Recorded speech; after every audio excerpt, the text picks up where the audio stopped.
चंद्र असतो, गडगडाट रंगीनी भारते, ते व्यक्तिमत्व असते, ते व्यक्तिमत्व असते. सूर्य अस्ताला चालला होता. गाई गुरे आपापल्या घरट्यात परतत होती.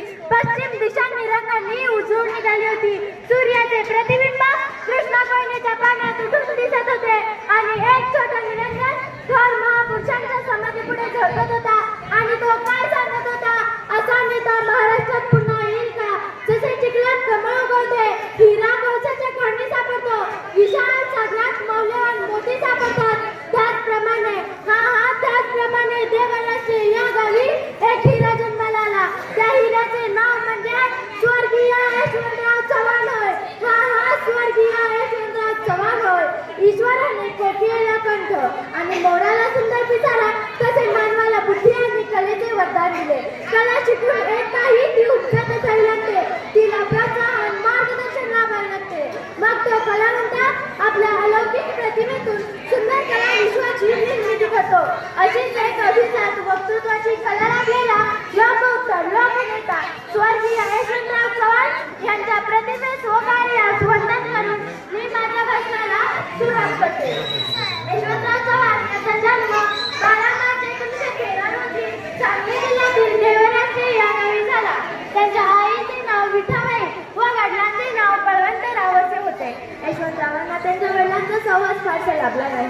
ते 4 वर्षाचे असताना त्यांच्या वडिलांचे निधन झाले. मात्र त्यांची आई विठाबाई मोठी धीराची होती. ती नेहमी सांगायची, नका बाळांनो डगमगून चंद्र सूर्यावरील जाईल डगू, नका बाळांनो डगमगून चंद्र सूर्यावरील जाईल डगू. यशवंतरावांचे प्राथमिक शिक्षण 4थी पर्यंतचे शिक्षण देवराज येथील प्राथमिक शाळेत झाले. त्यापुढचे शालेय शिक्षण त्यांनी कराडच्या टिळक विद्यालयात केले. यशवंतरावांना लहानपणापासून वाचनाची प्रचंड आवड होती. एकदा मध्यरात्री त्यांच्या आईला जाग आली. पाहते तर काय, हा छोटा यशवंत दिव्याच्या उजेडाखाली काहीतरी वाचत आहे. आई म्हणाली, यशवंता तो दिवा विझवून नाही तर त्यातील तेल संपेल. अरे यशवंता तो दिवा विझवून नाही तर त्यातील तेल संपेल.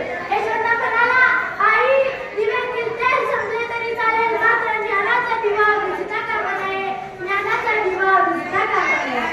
यशवंतरावांना लहानपणापासून भाषण, संगीत आणि गुजरातीतूनही प्रचंड आवड होती.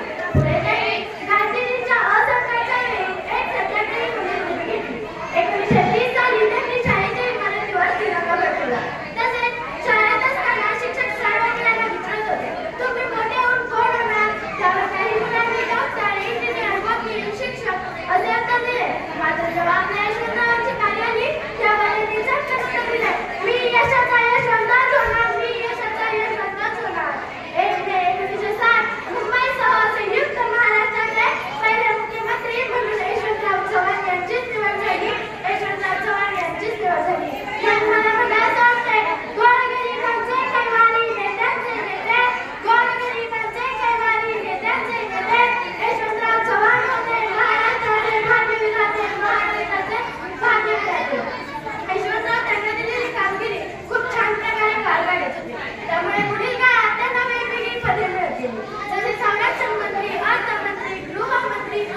हिमालय